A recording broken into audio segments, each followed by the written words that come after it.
আপনারা হয়তো অনেকে জানেননি, 12 বছর শুধু তুলসী পাতা আর গঙ্গার জল খেয়ে বেঁচেছিলেন একজন বীর সাধক। দেখবেন মাঝে মাঝে ফেসবুকে তার ছবি আসে, ঠাকুর সীতারাম ওঙ্কারনাথ। শরীরের কটা পাঁজরায় হাড় ছিল সেটাও গোনা যাচ্ছিল লাস্টে, শুধু তুলসী পাতা গঙ্গার জল খেয়ে 12 বছর ছিলেন।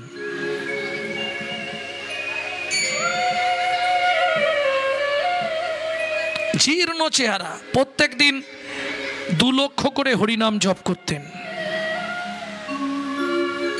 খাওয়া তার ওইটাই, তুলসী পাতা গঙ্গার জল। সারাদিনে একবার কি দুবার তুলসী পাতা মুখে দিল আর গঙ্গার জল।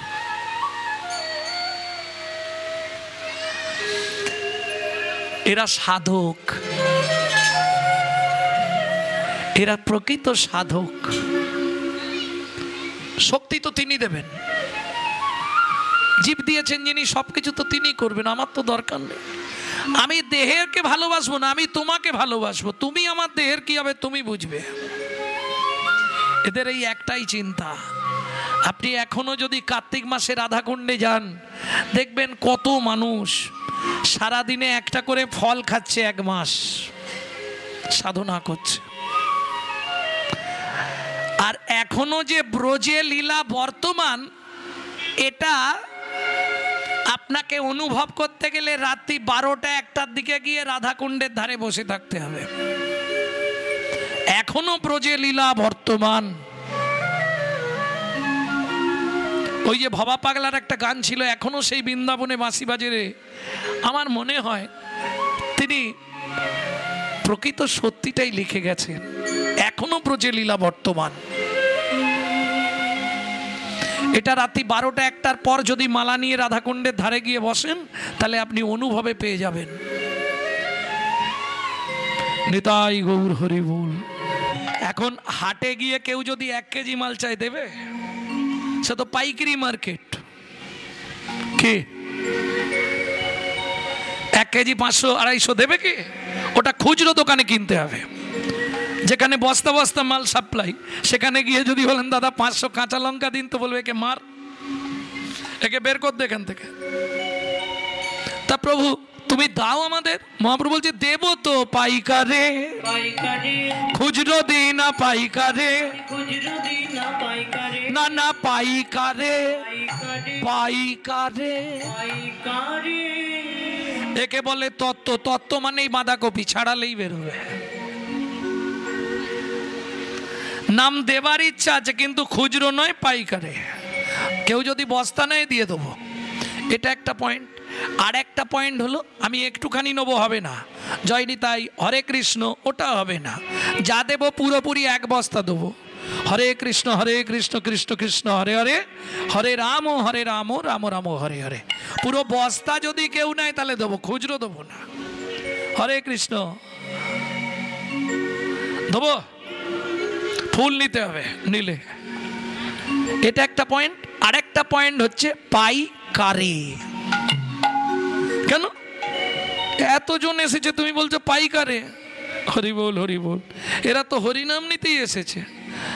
বলছে না না, আমি রাস্তাঘাটে পথে ঘাটে বেচি না, দোকানে দোকানে দোকানে দোকানে দোকানে দোকানে আমি পাইকারে দেব দোকানে, পাইকারে দেব দোকানে, পাইকারে দেব দোকানে, পাইকারে দেব দোকানে, পাইকারে দেব দোকানে, পাইকারে দেব দোকানে।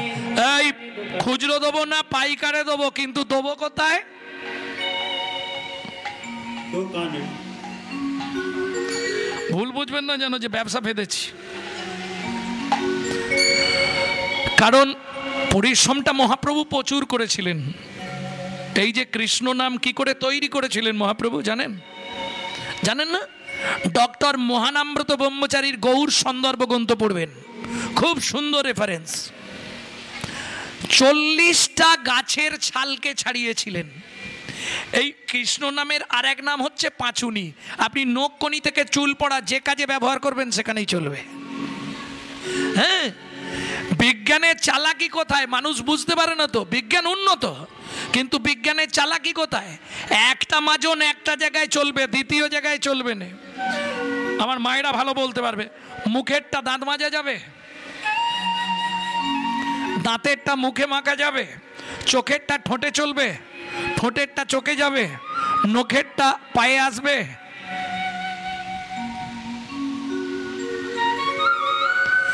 একটা মাজন একটা জায়গায় ব্যবহার হবে, এটাই বিজ্ঞানের চালাকি। শ্রীবাস অঙ্গনের মাটিতে মহাপ্রভু যে মাজন তৈরি করলেন, একটা মাজনে 8টা উপকার। গাড়ি যখন ঠেকেছি 1-2 পেটি বেচবো।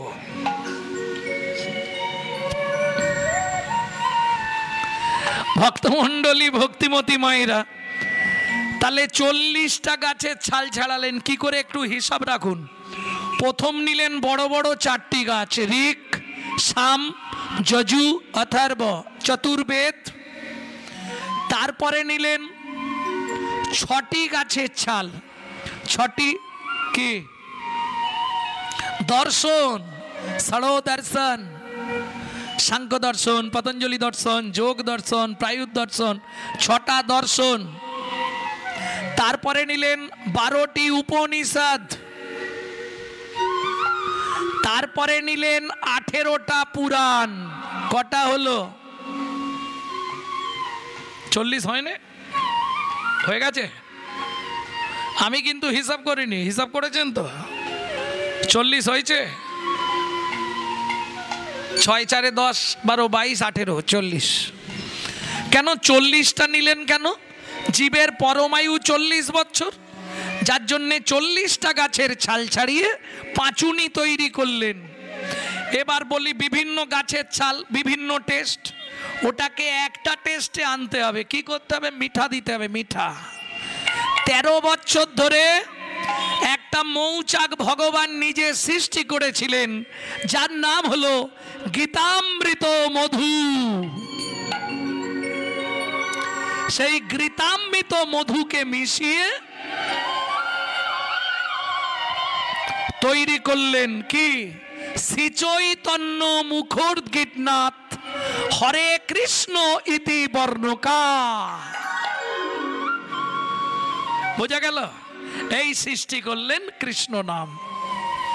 ভক্তমণ্ডলী, ভক্তিমতী মায়েরা, তাহলে নাম সৃষ্টির রহস্য বুঝে নিলেন।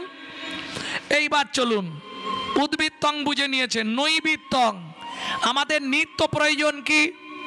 বেঁচে থাকতে গেলে 4টে জিনিস প্রয়োজন: আহার, নিদ্রা, বিহার, মৈথুন। এখন 2টো বাদ দিলে বেঁচে যাব, কিন্তু 2টো কম্পালসারি চাই। ও কি সাধু আর কি ঋষি। গুছিয়ে খেতে হবে আর মন ভরে ঘুমাতে হবে। একটা বাদ পড়ে গেলে শরীর ঠিকঠাক থাকবে না। শরীরটা আমার ম্যাচ ম্যাচ করছে, বুঝতে পারছো নি কেন? একটা ঠিক ছিল, একটা ঠিক ছিল নি। ওপরটা খুব গরম তো, দুপুরে আর ঘুম হয় না। কিন্তু সেবাটা জোরদার দিয়েছে কমিটি, বাপরে বাপ, একদম গুছিয়ে। নিতাই গৌর হরি বল। কারণ 14 বার তারক প্রভু তো ফোন করেই যাচ্ছে, খাওয়া হয়েছে কিনা, শুয়েছেন, শুতে পেয়েছেন কিনা। জয় রাধে। ওই একটা মানুষ বটে।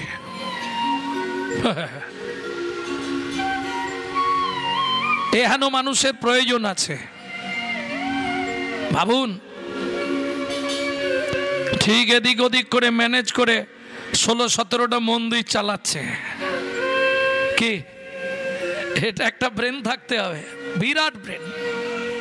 হ্যাঁ, তারপরে বেকার সময় দিতে পারে তো, যেটা আপনি আমি পারবো না।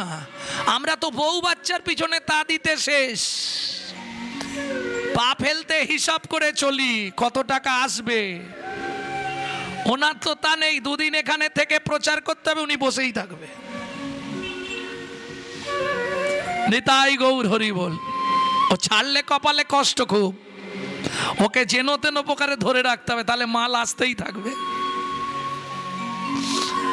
টাকা কামানোর একটাই কল তারক প্রভু। নিতাই গৌর হরি বল। প্রেম সে বলো চৈতন্য মহাপ্রভু কি। তাহলে দুটো জিনিস প্রয়োজন আসতে, আহার নিদ্রা। বুঝে নিতে হবে আমরা যে ভাত ডাল তরি তরকারি খাদ্য খাবার খাই, যার যেমন ক্ষমতা সে তেমন খায়। কেউ অখাদ্য খায়, কেউ সুখাদ্য খায়, কেউ কুখাদ্য খায়, যার যেটা রুচি। সেগুলো আসলে ডিসকাস না করাই ভালো। বিভিন্ন শ্রেণীর মানুষ থাকে, তবে প্রত্যেকেই খাই আমরা একটাই কারণে। কি কারণে? শরীরটাকে হৃষ্টপিষ্ট রাখার জন্যে। কিন্তু শরীরের কলকবজাগুলো যিনি অর্গানাইজ করছেন, সুইচ মারলে তবে কথা বেরোবে, সুইচ মারলে হাত পা নড়বে, তিনি কে? অর্গানাইজার। যিনি অর্গানাইজ করছেন, গীতার ভাষায় যাকে বলা হয়েছে আত্মারাম, তিনি কিন্তু জড়জাগতিক খাদ্য খাবার খায় না। তার খাবার কিন্তু বিশুদ্ধ হরি নামামৃত সুধা রস। প্রশ্ন হবে, বাবা গৌরাঙ্গ তুমি বিশুদ্ধ বললে কেন? জলকে ফিল্টার করলে শুদ্ধ হয়, শুদ্ধকে ফিল্টার করলে পরিশুদ্ধ হয়, পরিশুদ্ধকে ফিল্টার করলে বিশুদ্ধ হয়। যেমন দুধ খেলে শরীরের 32 রকম ভিটামিন জন্মায়, কিন্তু দুধটা যদি বিড়ালের মুখ দেওয়া হয় ভিটামিন হবে কি? ও তো ডিপথোরিয়া হয়ে মরবে। তাহলে হরিনাম শুনলে জীবের কল্যাণ হয় যদি আচারী ভক্ত বৈষ্ণবের মুখের হরি কথা হয়। অনাচারী ব্যক্তির মুখে হরি কথা শোনা সর্প উচ্ছিষ্ট সমদুগ্ধং। সাপের এঁটো করা দুধ খেলে যেমন আপনার ভেতর গিয়ে বিষক্রিয়া করবে, অনাচারী ব্যক্তি যারা অখাদ্য কুখাদ্য খায় তাদের মুখে হরি কথা শুনলে শুনতে হয়তো ভালো লাগবে, কিন্তু তোমার ভেতরে গিয়ে বিষক্রিয়া করবে। সারা রাত হরিনাম শুনবে আর সকালে গিয়ে শাশুড়ির সঙ্গে মারামারি বাঁধবে। বুঝে নেওয়া গেল? তাহলে নৈবিত্যং আমার কি প্রয়োজন? নিত্য চৈতন্য চরিতামৃত যখন লিখছে, ভালো করে শুনে নিন, দুদিকে দুটো বই, তালপাতার দুদিকে দুটো লেখা, মাঝখানে পুঁথিতে লিখছে কৃষ্ণদাস। একবার করে কালিতে কলমটা ডোবায় আবার লেখে। কি দেখে? বাঁ দিকে রয়েছে মুরারি গুপ্তের কর্চা, ডান দিকে রয়েছে গোবিন্দ ঘোষের কর্চা। এই দুটো কর্চাকে দেখে তিনি লিখছেন চৈতন্য চরিতামৃত। গভীর রাত্রিতে মহাপ্রভু স্বপ্নাদেশ দিলেন কৃষ্ণদাস কে? আমি শ্রীকৃষ্ণ চৈতন্য মহাপ্রভু। বলো দয়াময়, তুমি আমার কথা লিখছো, শোনো কৃষ্ণদাস, আদি লীলার মধ্যেই লিখে দিও 6টা লাইন একটু মোটা কালি দিয়ে।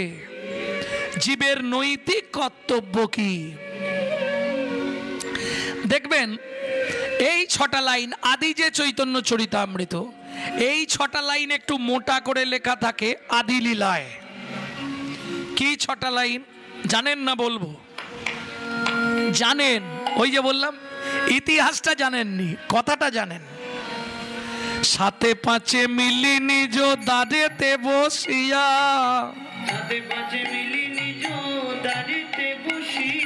কীর্তন করো সবে করো তালি দিয়া। ও প্রভু কি গাইবো আমরা? 16 নাম 32 অক্ষর হয় মহামন্ত্র,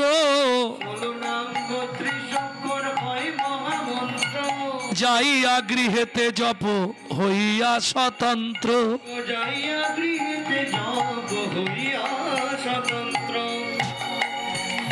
আচ্ছা প্রভু, আমরা তো কলির জীব, কোন নিয়ম আছে? খাইতে শুইতে নাম লবে যথা তথা, স্থানে কাল পাত্র নাই নিয়ম বিধি তথা। সময় পেলেই গাইবে, সময় পেলেই গাইবে, বলি হরি নামে মহামন্ত্র, সময় পেলেই গাইবে, তোমার কাম কামনা দূরে যাবে, কাম কামনা দূরে যাবে।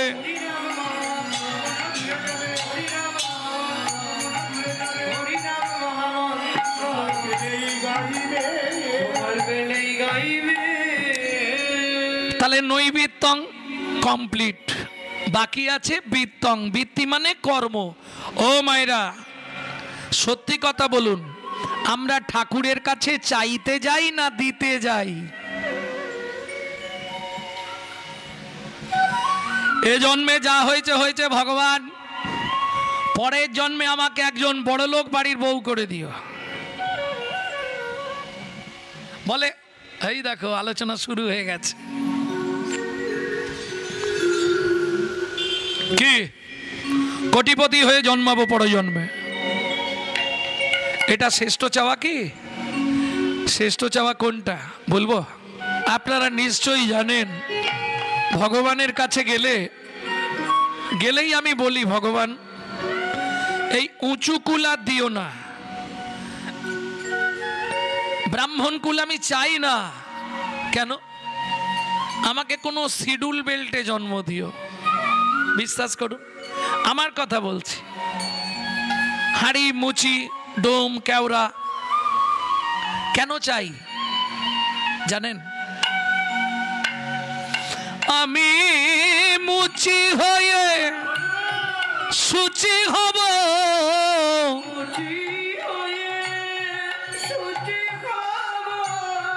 গাইব তোমার নাম, তোমার মতো নেই কো আপন জন, তোমার মতো নেই কো আপন জন।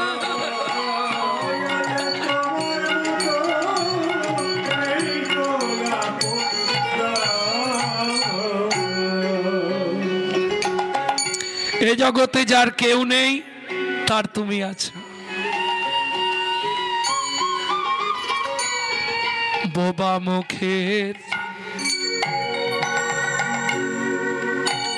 এই গানটা আমি সেই দিন থেকে গাইছি। কোন দিন জানেন? গেলবার বহুলা অষ্টমীতে রাধাকুণ্ডে গেছিলাম স্নান করতে। তো এক ভদ্রলোক পিছনে দাঁড়িয়ে দাঁড়িয়ে শুধু ঠেলছে। রাত্রি 12টায় স্নান তো, এবারে 8 লক্ষ লোক হয়েছিল। এবার যদি মুখ থুবড়ে পড়ি তো বাঁচা যাবে না। তাই বললাম, বাবু আপনি এক কাজ করুন, আপনি আগে স্নান করুন, আমি পরে করব, যান। বলছে না না, আমি আপনাকে ধরে স্নান করব। কেন আমাকে ধরে স্নান করবেন কেন? সত্যি বলছি, আমার দুটো চোখই ব্লাং।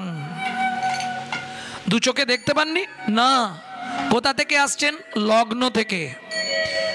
কার সঙ্গে এসেছেন? বলে একা।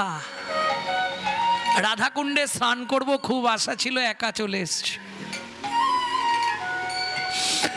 ভাবুন এটা কি সম্ভব? বোবা মুখের ভাষা তুমি,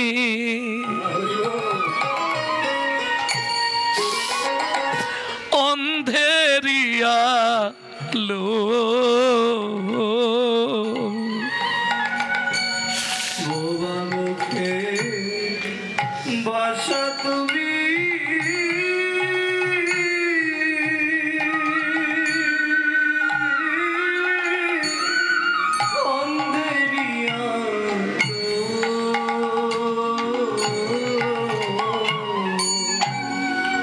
বলি তোমার করুণা দয়াল আহাল তার উপরে ঢালো, ও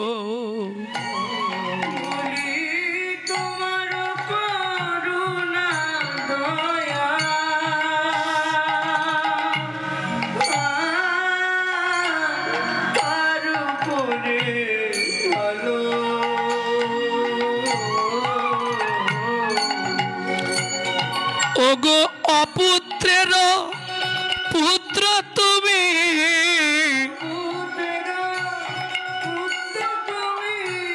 নির্ধনীর ধন, তোমার মতো নেই কো আপন জন।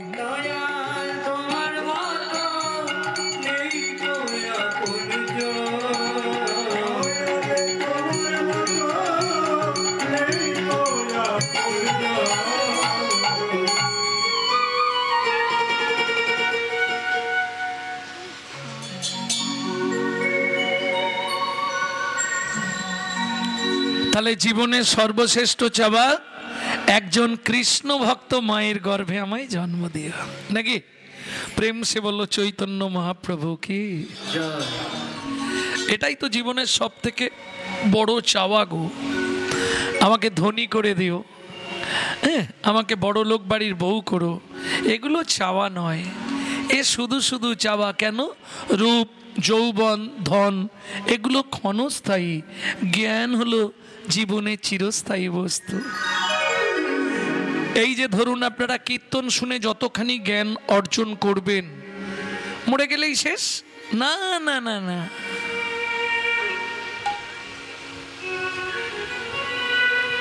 জীবনেও শেষ হবে না। কেউ চুরিও করতে পারবে না, কেউ কেড়েও নিতে পারবে না। ও আপনার ভেতরে জ্ঞানটা নেয় কে? দেহ নেয় নি জ্ঞান, জ্ঞান নেয় আত্মারাম। ও যার শরীরে ঢুকবে গিয়ে, যেখানে গিয়ে আবার দেহ পাবে, ও সেইখানে ওই জ্ঞান নিয়েই জন্মাবে। 7টা জন্ম থাকবে। পরমার্থিক জ্ঞান জন্মতে না সপ্তমা, 7 জন্ম এই জ্ঞান তোমার থাকবে। দেখেন নি এইটুকুটুকু বাচ্চা ছেলেরা ভাগবত পাঠ করছে কি করে? পূর্বজন্ম। সব সময় জানবেন ভগবানের থেকেও ভগবানের নামের জোর অনেক বেশি। এটা বুঝে গেলেই হবে। কেন? একটা ছোট্ট বলি, যদিও সময় কম। এখন এক চাষা চাষ করে সুন্দর ফসল ফলায়, কিন্তু মনে তার একটাই চিন্তা, আমার এত বিঘা জল জমি, গরিব আমি যদিও, কিন্তু সব দিল ভগবান, একটা যদি সন্তান দিত। চাষা বড় চিন্তায় থাকে। যখনই সময় পায় ওই মাঠে জমির ধারে গিয়ে বসে আর হাততালি দিয়ে কৃষ্ণ নাম করে, দিন রাত শুধু নামই করে যায়। যখনই সময় পায়, আর 2 চোখ দিয়ে অবিশ্রান্ত জল পড়ে। হরি বল হরি বল। এইটা মায়াটা অফ রাখো তো, যখন বাজাবে চালাবে, নালে অফ করবে। ভক্তমণ্ডলী, ভক্তিমতী মায়েরা, তার নারদ মুনি চাষা মাঠে বসে আছে, আর নারদ মুনি তো ওপর র্যাঙ্কের মানুষ, ওপর দিয়ে হরি নাম করতে করতে যাচ্ছে। তা দেখে নারদ মুনি ভাবলো, আরে চাষা কি করছে ওইরকম করে বসে? একবার মাথা ঝুঁকাচ্ছে, একবার প্রণাম করছে, একবার চোখের জল মুছছে, গিয়ে একটু দেখি। নারদ মুনি এসে দাঁড়িয়েছে, নারায়ণ নারায়ণ নারায়ণ।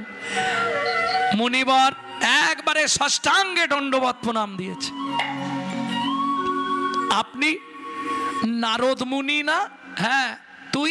আমি এই গ্রামের চাষা। তা হ্যাঁ, মাঠের ধারে বসে বসে নাম করছিস, কাঁদছিস, সে বাদ দিন, আমি কেন নাম করছি, কেন কাঁদছি, ওটা জানার আগে আপনি বলুন কোথায় যাচ্ছেন এখান দিয়ে? আরে আমি একটু ভগবানের সঙ্গে দেখা করতে যাচ্ছি। চাষা বলছে, নারদ মুনি কি আমার একটা উপকার আপনি করে দেবেন? কি? এ বলে এত টাকার পাথর পড়লে তোর সন্তান হবে, ও বলে এই কবজ নে তোর সন্তান হবে। আপনি একটু হেড অফিস থেকে খবরটা আনবেন, আমার কি আর ছেলে মেয়ে হবে না হবে না? যদি বলে হবে না, তাহলে আশা ছেড়ে দেবো, আর যদি বলে হবে, তাহলে আশা ধরে থাকবো। নারদ মুনি বলে, এটা খারাপ কথা নয়, ঠিক আছে, আমি জেনে ফেরার সময় বলে যাব। এইবার নারদ মুনি গেছে ভগবানের কাছে।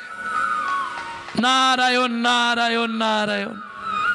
নারদ কি মনে করে, প্রভু তোমার সংবাদ নিতে এসেছি, কেমন আছো তুমি? ভালো আছি প্রভু। আমি আসার সময় একটা চাষা জানতে চাইলো যে তার ভাগ্যে কি কোনো ছেলেপুলে আছে না নেই। ভগবান বললে কোন চাষা? তার নাম কি? না পুলক বলে এক চাষা। তুমি দেখতে পাবে দিব্য দৃষ্টিতে, দেখে নাও, সে এখনো মাঠের ধারে বসে বসে হরিনাম করছে। ক্ষণেক চিন্তা করে ভগবান বলল, নারদ কি যাবার সময় বলে দাও এ জন্মে আশা ছেড়ে দিতে, আর হবে না।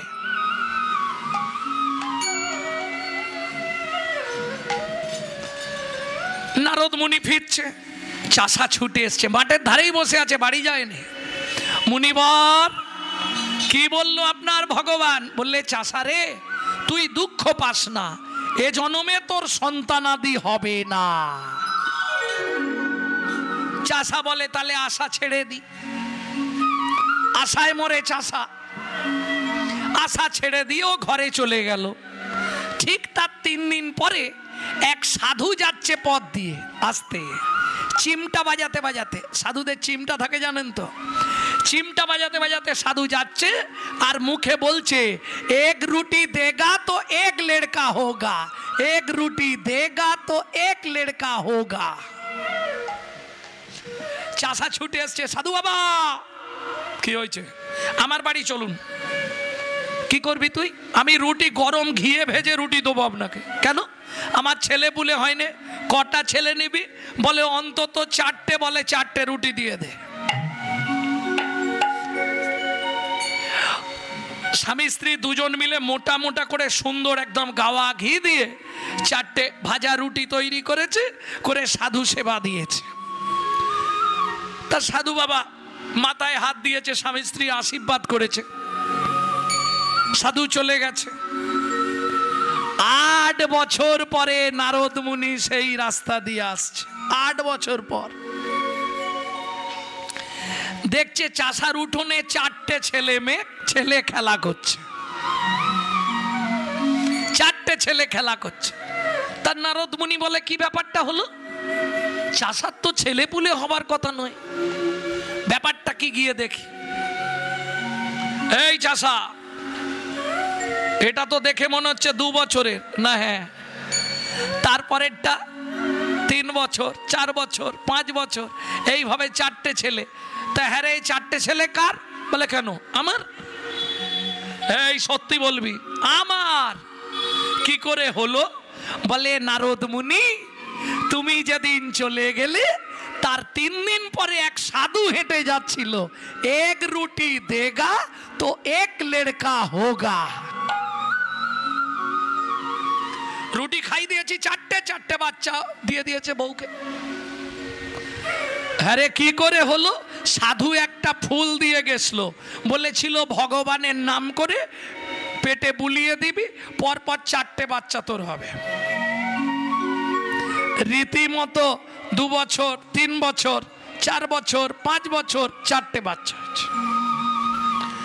নারদ মুনি বলে, ভগবানের সঙ্গে আজকে মারামারি হয়ে যাবে। শালা মিথ্যেবাদী ভগবান, হ্যাঁ, আমাকে লোকের কাছে অপমান করানো। আজ আমি যাচ্ছি ভগবানের ষষ্ঠী পুজো করব। আজ আর বিনা টিনা কিছু বাজায় না, বিনাটা ঘাড়ে নিয়েছে। ভগবান, ও ভগবান। বলে কি ব্যাপার? নারদকে তো শান্ত মূর্তি দেখি প্রত্যেক দিন, ব্যাপারটা কি লক্ষ্মী?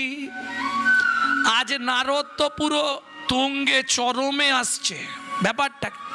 ও ভগবান, কি তুমি এই ভুলভাল বলো কেন? কাকে ভুল বলেছি?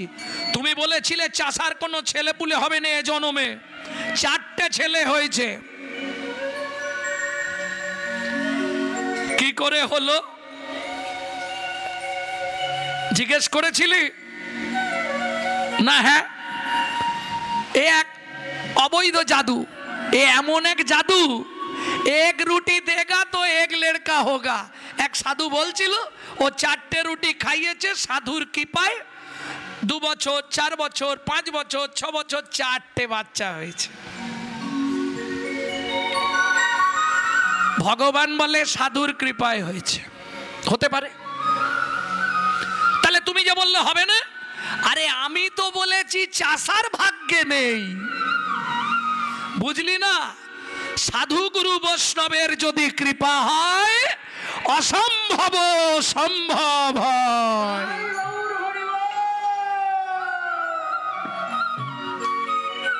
অতএব কৃপাটা পেতে হবে। তুমি যত সাধন ভজন করো, যতক্ষণ কৃপা না হবে ততক্ষণ তোমার কোনো লাভ নেই। কয়লা হয় ময়লাহীন, একবার আগুন ছুলে তাই, একবার আগুন ছুলে ভাইরে মনুষ্যের হয় কৃষ্ণ ভক্তি, যদি গুরু কৃপা পায়। বুঝে নেওয়া গেল ভক্তমণ্ডলী, ভক্তিমতী মায়েরা। তা আমাদের নৈতিক কর্তব্য হরি নাম অমৃত পান। বৃত্তং, বৃত্তি মানে কর্ম বা কর্তব্য। কি কর্তব্য করব আমরা? কি গো, নিত্য কর্তব্য কি আমাদের? আমি বলছি নি যে তুমি মালা তিলক করে রাস্তায় রাস্তায় ঘোরো, পারবে না। কেন? হিন্দুদের চরম শত্রু হিন্দুরা নিজেরা। হ্যাঁ গো, বিশ্বাস করো, তুমি যদি তিলক মালা করো দেখবে পাশের বাড়িতে আলোচনা করবে, হা হা হা হা করে হাসবে। দেখেছিস হারানের বউ আবার ভক্ত সেজেছে, দেখ। শালারা নিজেরা করবে না, কেউ করলে তার পিছনে খাঁচি দিতে ছাড়বে না। এটা হিন্দু ধর্মে পাবেন, অন্য কোনো ধর্মে পাবেন না। কেন? যার জন্যে সব ধর্ম ঊর্ধ্বগামী, আমাদের ধর্ম নিম্নগামী হয়ে যাচ্ছে। কেন? আমরা নিজেদের ধর্মকে নিজেরাই চিনি নে। হিন্দু কাকে বলে? যার মধ্যে থাকবে 4টে গুণ বর্তমান, সে হবে হিন্দু প্রধান।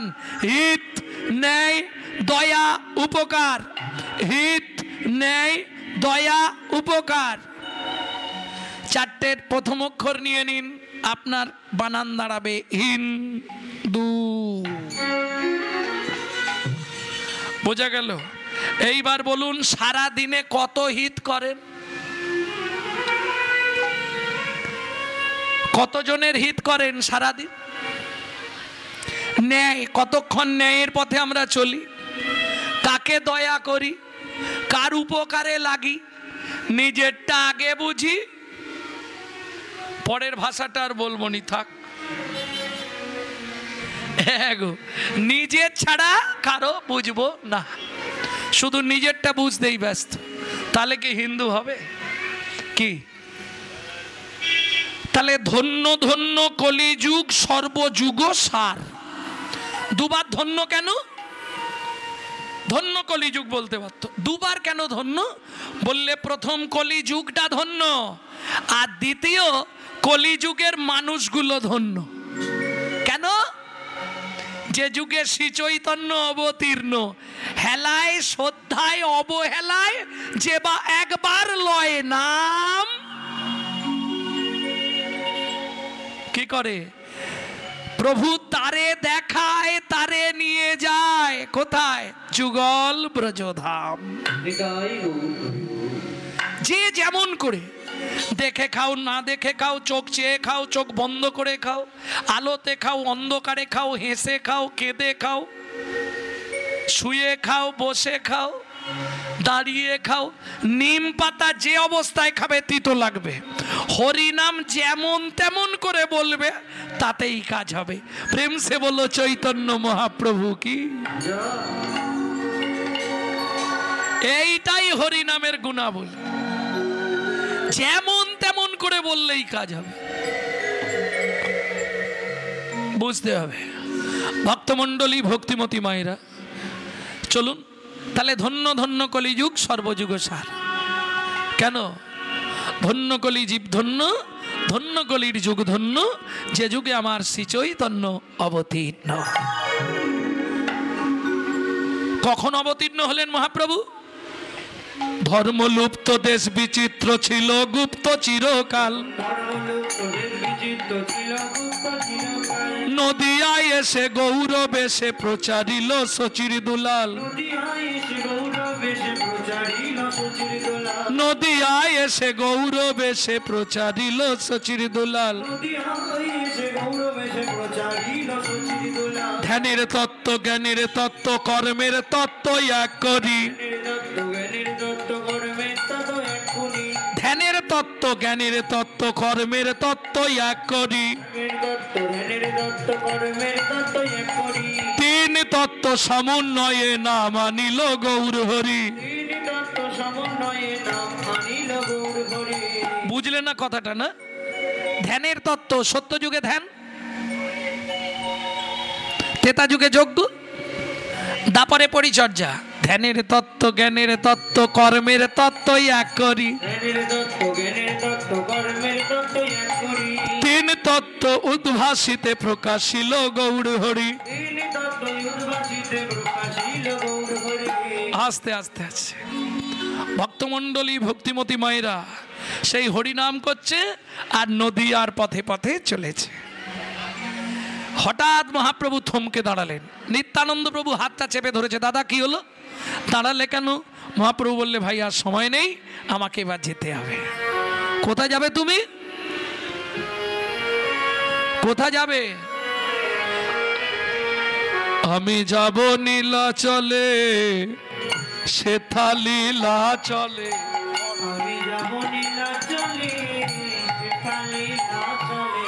আমি যাব নীলাচলে, সেথা লীলা চলে। আমি যাব নীলাচলে, সেথা লীলা চলে।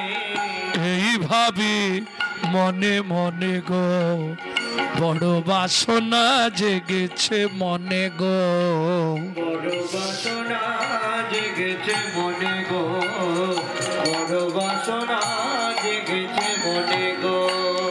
দাদা নীলা চলে, নীলা চলে, দাদা নীলা চলে, লীলা চলে। ওগো যারা দেখে তারাই বলে, নীলা চলে, নীলা চলে। বলি তারাই ভাসে নয়ন জলে,